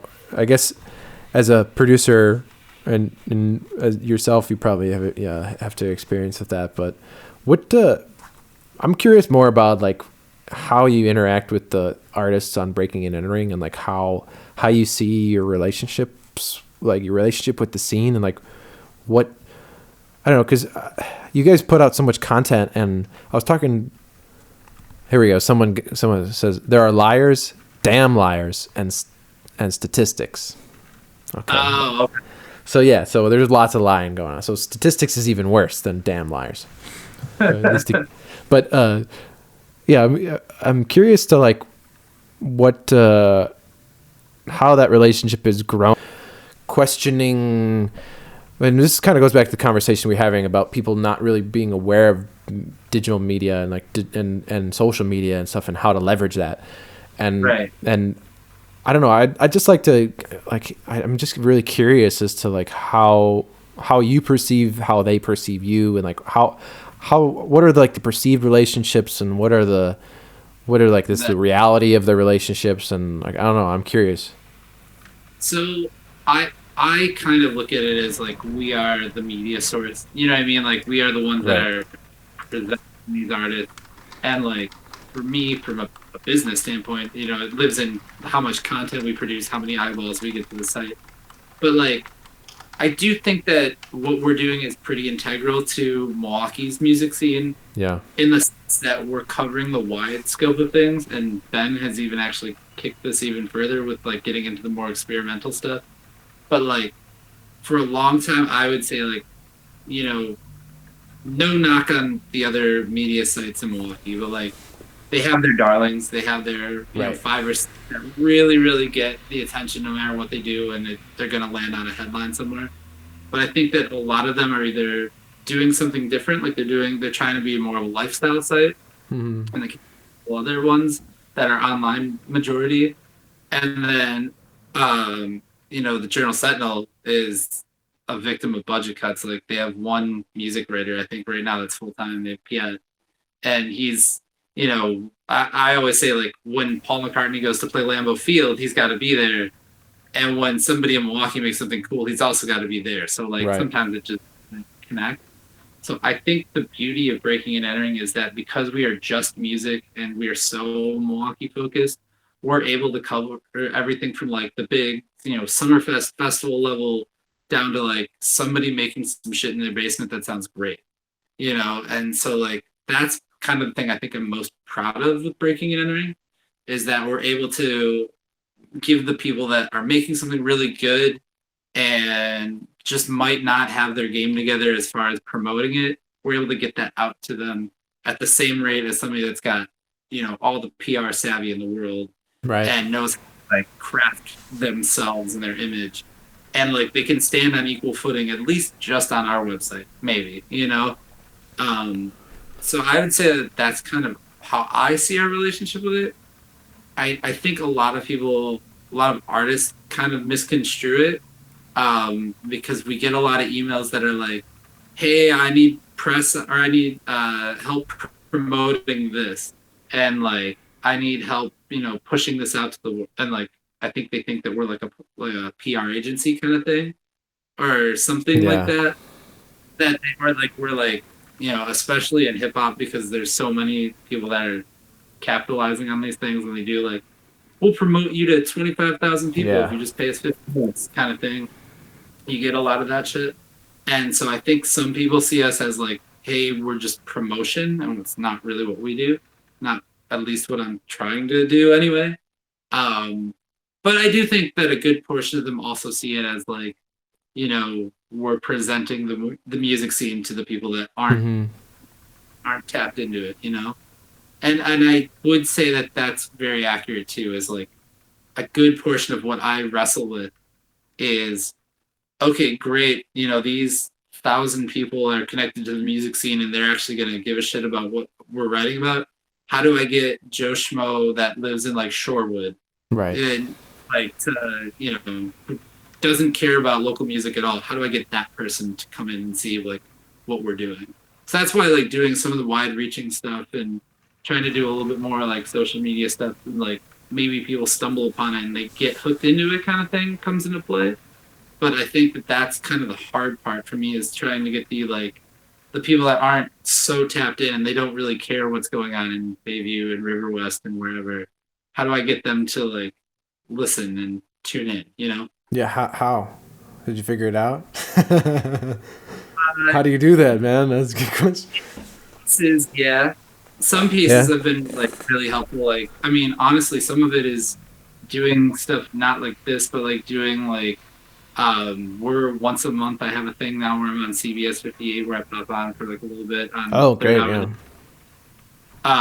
Doing radio hits. Like I've done 620 WTMJ, So like which more is more traditional media stuff, maybe to get like like that. Yeah, different demographic. yeah, and just trying to like Legacy media, as they call it. yeah, trying to get people that aren't coming for music to come back and say, hey, wait, what's that guy about? What's that site about? Kind of thing, Yeah. It's hard to do, especially, and it's hard for a lot of people to kind of like accept it. I think like a lot of, I still work from the mindset of we're the little guy, no matter what. And so it's hard for some of the like other media companies to come in and be like, Yeah. hey, talk about music for 2 minutes and see if we can get some people out there. But that's kind of I think my biggest thing that I try to do is try to get the people that aren't tapped into the music scene interested, and maybe take them down the rabbit hole a little bit and see where see where they end up, see who they end up liking. Yeah, because I mean, I grew up in the suburbs in Glendale, and like I said, growing up, I didn't have many musician or artist friends. I had some pretty artistic and creative friends, but not musical.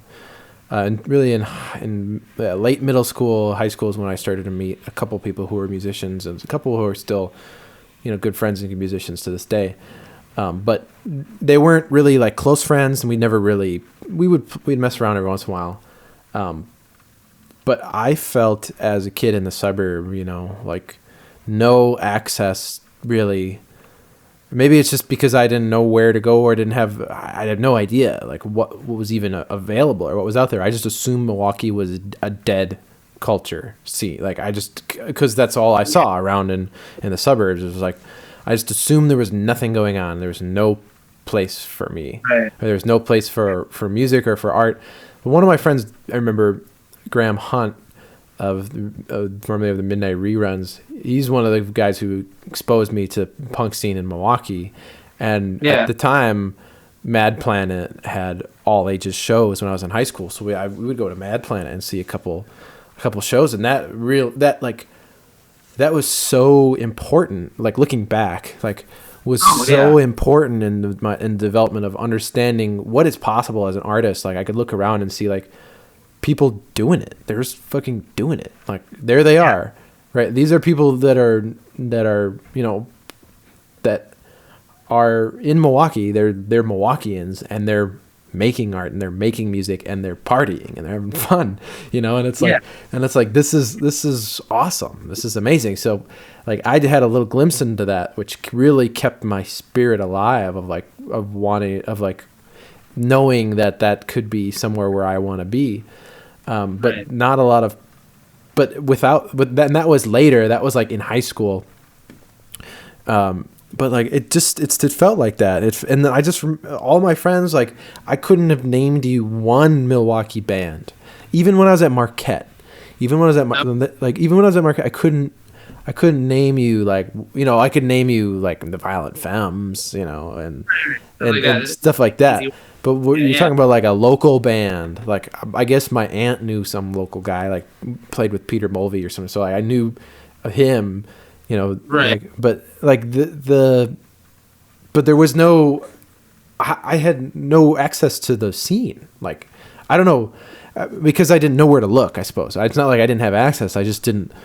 You know, I'm sure there's plenty of kids who were able to find it and able to go it. Maybe if they grew up in Bayview or if they grew up in River West or something, of course they'd have access right there because it's everywhere. But like in the burbs, it was like nothing, man. So like I'm very curious as to like how you could turn that around and like streamline this culture from cradle to you know to the adulthood of like, how can we hook these kids into the scene, because they're the future of this city, you know, like is like and that's why there are good people doing good work about, you know, at least they're changing that all ages law, right? Like, so now in Milwaukee at least they're going to be able to to have all ages shows, which is a really good first step. But I don't know, how do you think that has something to do with all that stuff? Like, I don't know, do you feel that? I would imagine you probably have a better finger on the pulse as to like the outreach and stuff you're just describing. Like, there's just this frustration I have. Like, I meet so many great people who are really like love live music and they want to go do it, but it's like it's not nearly enough people in this scene. Like, if we want to be, if Milwaukee can become a cultural like, because I think it has the potential, because there's plenty of artists and there's plenty of people that want to make it happen. I've met many people who are working really hard, but I don't know, what do you see about all that? Like, do you think the people's flag and the people's movement and this culture, like, do you think it's a movement towards something like that, or I don't know, where do you what do you think of that? Okay, so I mean, just to backtrack a little bit, my kind of introduction kind of stumbled into it, because like I said, I had a cousin that rapped, and I knew he rapped with a dude named Raze who was like in a group. I knew that they played shows, but like they were never going to be anywhere. They were doing like hip hop shows at Quarters, which I had no idea where Quarters was when I was a kid, and really wasn't until I got into like high school. There was a band called Big Green Sofa that was like a pop punk band that was like, it was 4 dudes from my high school, and we would end up going to their shows because that was the only band we knew was the one. Sure. That introduced us to like the band that went to Marquette High and the band that went to South Milwaukee and like, you know, shit like that. Like, it wasn't, and these were like, you know, these were like Shorewood Legion Hall or like the Miramar when it was all ages. So going to these places, and that's the only like access to like a scene that we had was like, here's my high school band, what's your high school band sound like? And like, again, Tom, my buddy, like showed me Terrier Butte, which went to Marquette High School, and then like the Heroes of Valhalla, who like I ended up being friends with them, and like shit like that, where it was only like, here's the one band in my high school, here's the one band in your high school, and let's go see what they're about. That was the only way that we really got into. And we were young. We were even 18 at that point, so they had to be all ages shows. And I think the change of stuff that's happening now, I think that is very important, is to get younger kids involved. And like, I think it's happening. I think we just, at our age, we don't know where it is anymore. You know what I mean? I got a little sister who's 16, or she's 15. What? I have a little sister who's 15, so I want to be like, who are your friends? Yeah, like, I don't know. I just feel, I remember going to the Wave game. Shouts out to Milwaukee Wave, and my mom. It was for my mom. It was a business, a soccer club business, and so she sometimes goes to Wave game stuff. And one of the volunteers in the charity that she works at had this little kid who was a student at Nicolay, the same high school I went to, and he was like a musician. He'd been playing guitar, and he's just like obsessed. And his mom was like talking to me like, "Oh, you're a musician, right?" She's like, "He will not stop playing. Right. Yeah, and I'm like, oh, like that's a really good sign. Like if you can't stop doing this, then that means you love it, and so then that means you should continue. And I just remember like I could tell he's just really at that age where he's super awkward, right? He's like really looking down, but like when I would talk about something, I could tell he was listening, and he was really listening and very curious to what I had to say, and just like little things saying like, dude, you can be a musician, like you can do it, like it's possible, like this is a very reasonable thing to do, like there are plenty of them, there's plenty of us, like and it's possible. That's what I think is going on now, is that like it still exists in like the younger level where like there is the one band in high school and these kids that meet and play shows and like they're playing DIY shows somewhere. But I think like now, Kelsey Kaufman over at Cactus Club, who was important to changing that law to getting, performing arts center delegation. Yeah, like absolutely. Cactus. Excited about what they're going to do after this whole thing. Yeah, being able to do like all ages stuff like that. I went to one of their all ages shows and like obviously stood way in the back because I'm not 15. And like it was interesting to see all the parents chilling at the bar. And then I sat there and then like they can't serve alcohol. So I'm sitting there with like I don't even know, like a water or an iced tea or something like that. And it was very interesting to see like the same thing that was happening when I was going to those shows in high school was like happening at Cactus Club now, because now these kids have a place to go play. You know what I mean? And like I'm very, very supportive of that, and I think that it just needs to like we're almost too old to see what's going on, but it's still happening, and there's gonna be. But if we can get those to integrate a little bit, like the adults, the Cactus Club crowd. Right. Integrate and go to like a day show where the kids are playing, like that's going to re-encourage those kids even more when they're going to be like, oh, adults. Yeah. I think it's completely necessary. Like it's a prerequisite to like if you want to change culture, it is a multi-generational battle. Yeah. You know what I mean? Like you can't just assume like I don't know. At least that's the way I look at it. Like I feel like it changes over multiple generations. I don't know. I guess these generations, like now, since the internet, things are moving really, really fast. But like, I don't know. That's how I feel. Is like if there is this direct access, because that's what I was hungry for as a kid. Like what I was really hungry for was that community and support around creative thinking. And like I had support in my family, and there's like creatives in my family and stuff. But not really. It was kind of like underground. Like I signed a contract with this English publishing company before I told anyone that I was doing anything. My mom found the contract in the scanner. I was like, "What are you signing? What is this?" Okay. and I was like, nothing. It's nothing. Like she's like, "Are you making music?" I'm like, I felt like caught red-handed, like I was doing something wrong or something. But there's no reason. There was no reason to be thinking that, like in retrospect. But it was like it's very personal, and it was very like, I don't know. It was weird. Like I didn't want to feel that. I don't want other kids to feel that too.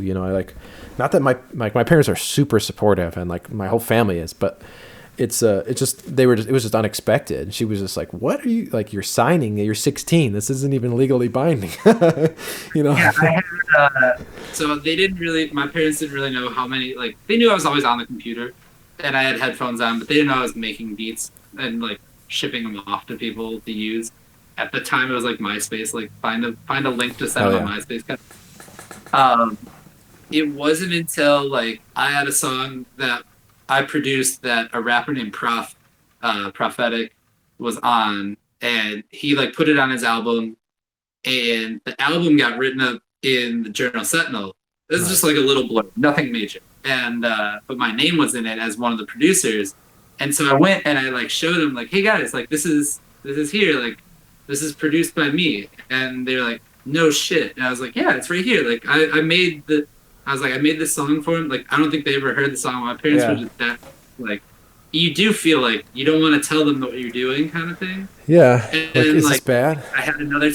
I produced an album for a guy out in Madison that was paying me basically $10 a week. He would buy another beat from me. And he eventually made the whole album, and I produced the whole thing. and we're in Madison for a Badger game. I think a Badger hockey game. So we're bumming around, like walking around on like State Street. We walk into the exclusive company, Hmm. and I knew that the CD was for sale in the Madison exclusive company. So I showed my dad. I was like, "Hey, I bet you anything my name is on the CD in here." And he's like, "No, no, okay, no way." And I went and find it, and I pulled it out, and I popped it out, and I was like, "Dude," I was like, "Yeah, And I you made and then you album bought basically." it? Did you buy it?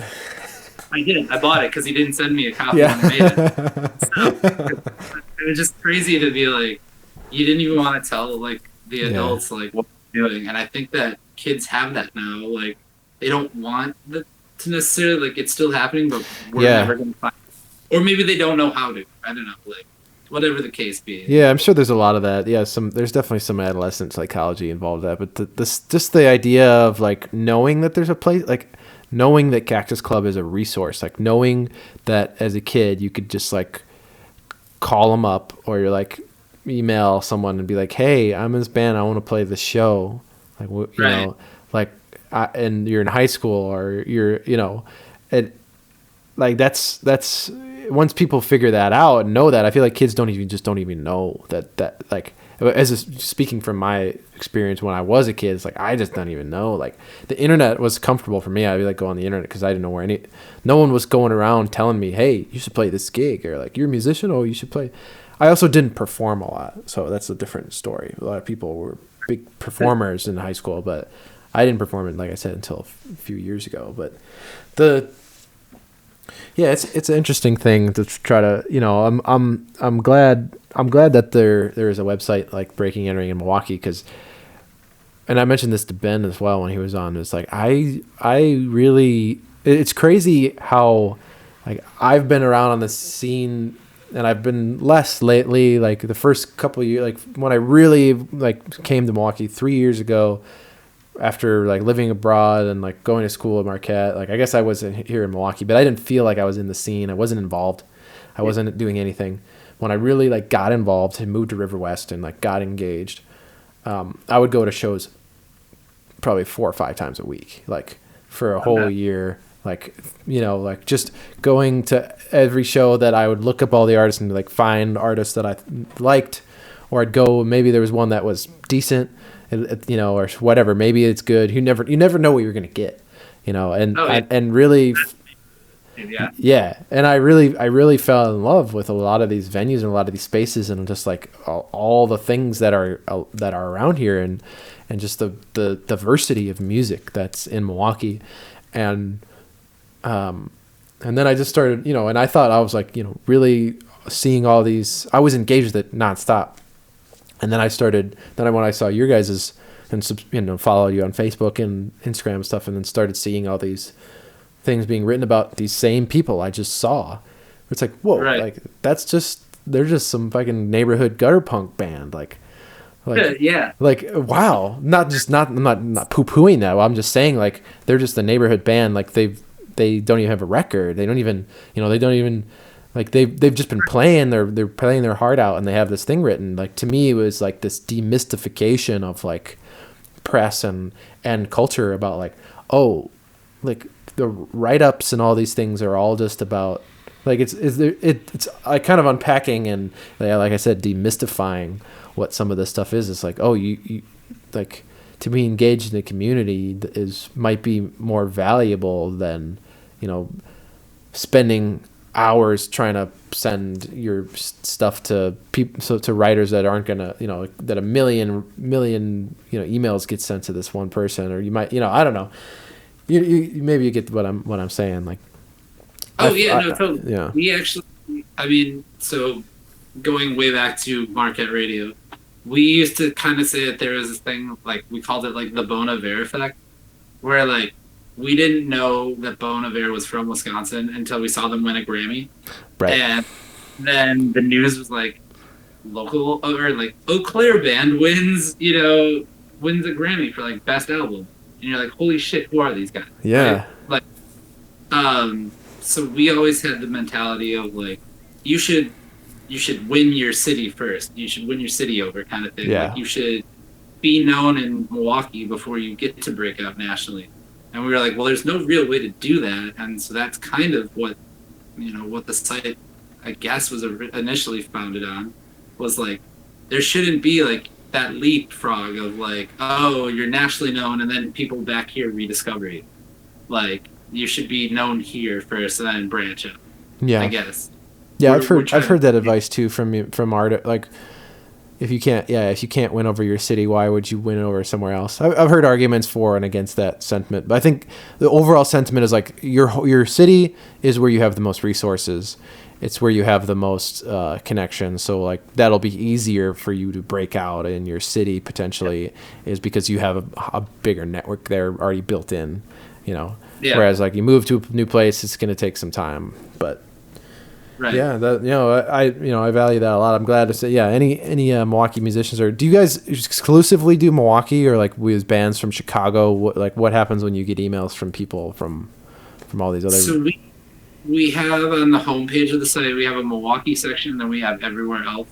But 90%, maybe 90+% of it is focused on Milwaukee. Sure. And like.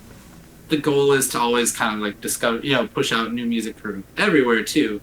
But we're much more Milwaukee focused than anything else. But we have like certain features that we do. Like we have a thing with Reverb Nation where people can submit music to us through there, and then we select 5 every month. That's like a 5 to watch.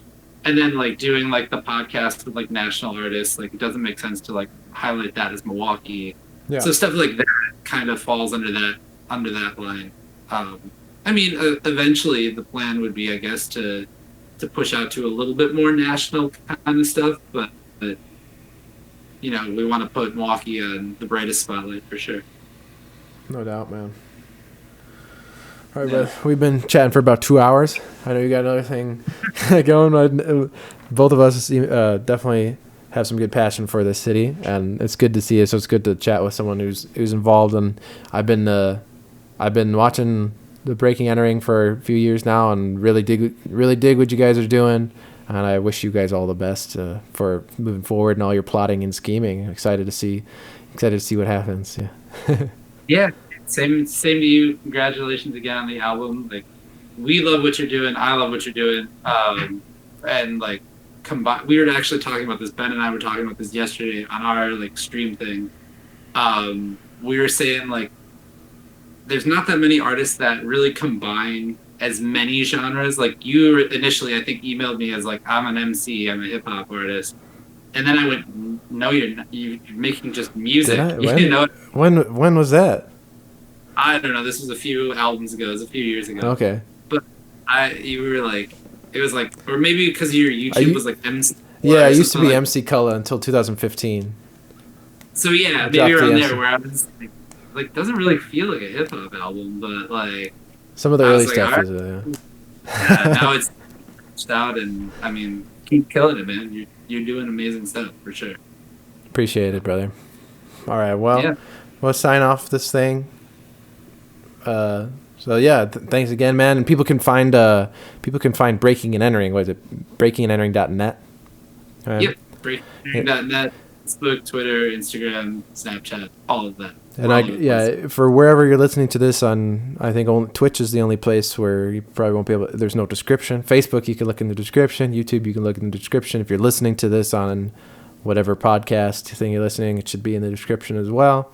So definitely check that out if you're interested in some real local Milwaukee music. So it's the real heart of things. I love seeing some of my friends and all the cool things that they're doing, getting rid up on your guys' site. This really brings me a lot of joy.